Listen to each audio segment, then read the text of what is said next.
Hello friends, welcome to Hariom consultants. Welcome to another video. इस video में बात करेंगे स्किल असेसमेंट की। इस वीडियो में बात करेंगे पीआर लेने के लिए, वर्क वीज़ा लेने के लिए जो एलिजिबिलिटी क्राइटेरिया है उसमें सबसे पहले नंबर 1 पर आता है स्किल असेसमेंट।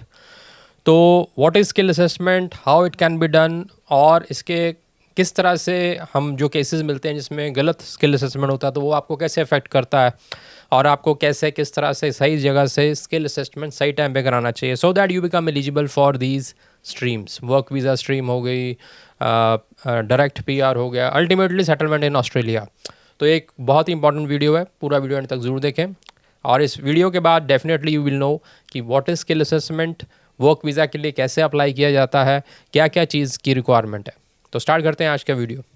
तो फ्रेंड्स, सबसे पहले जब आप वर्क वीज़ा की बात करते हैं ऑस्ट्रेलिया की या किसी और भी कंट्री की, बट हम स्पेसिफिकली फोकस कर रहे हैं ऑस्ट्रेलिया के 482 494 वर्क वीज़ाज़ के लिए, या फिर आप डायरेक्ट पीआर की बात करते हैं, in short if you want to settle down, तो उसके लिए किसी भी जॉब कोड में किसी भी एरिया में आपका एक्सपीरियंस हो, जो सबसे इंपॉर्टेंट मैंडेटरी डॉक्यूमेंट होता है जो आपको जॉब रेडी बनाता है, दैट इज़ स्किल असेसमेंट।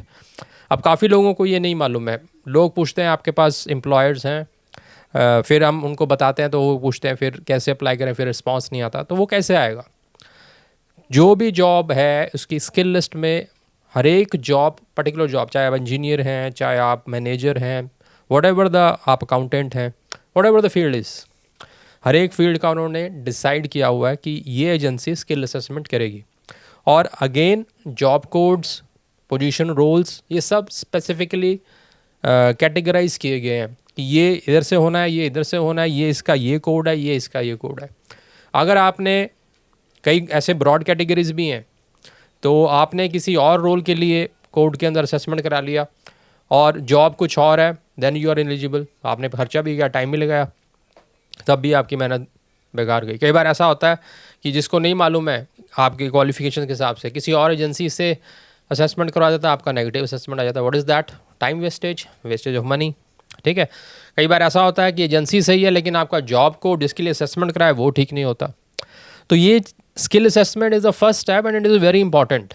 अगर इसमें आप गड़बड़ी कर दी है आपने, तो एक तो इसमें आपका टाइम वेस्ट होगा, दूसरा आपकी मनी वेस्ट होगा, और तीसरा जिसके लिए आप करवा रहे हो आप जॉब रेडी भी नहीं बनेंगे। So all these things will lead to wastage of time, wastage of money. ठीक है। तो सबसे पहले तो हम आपको एक रिसेंट केस से मिलवाते हैं जो हमारे पास आए थे। इनका क्या प्रॉब्लम था? यही प्रॉब्लम था, इन्होंने असेसमेंट पहले कहीं से करवा रखा था जिसका नेगेटिव असेसमेंट के बाद आया।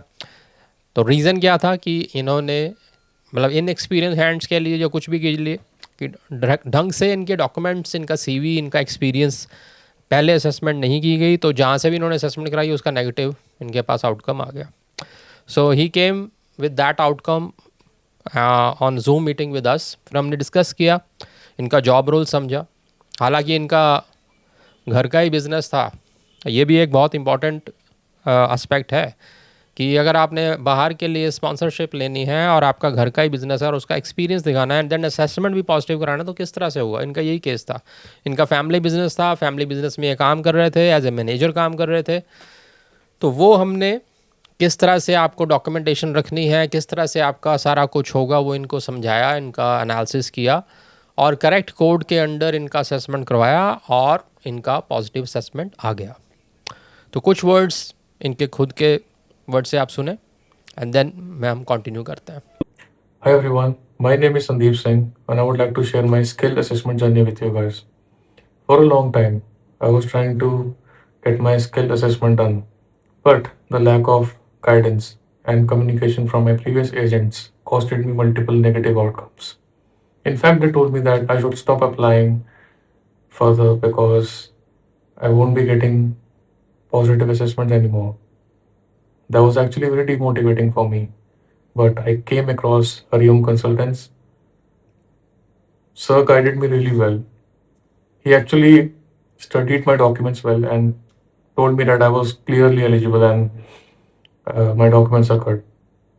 Then Sir guided me properly. It was everything was very professional and the communication was impeccable. And I would like to thank the Hariom team to help me with the entire process. And I would like to recommend anyone who wants a proper and a genuine guidance to contact Hariom Consultants. You won't be disappointed. That's for sure. Thank you.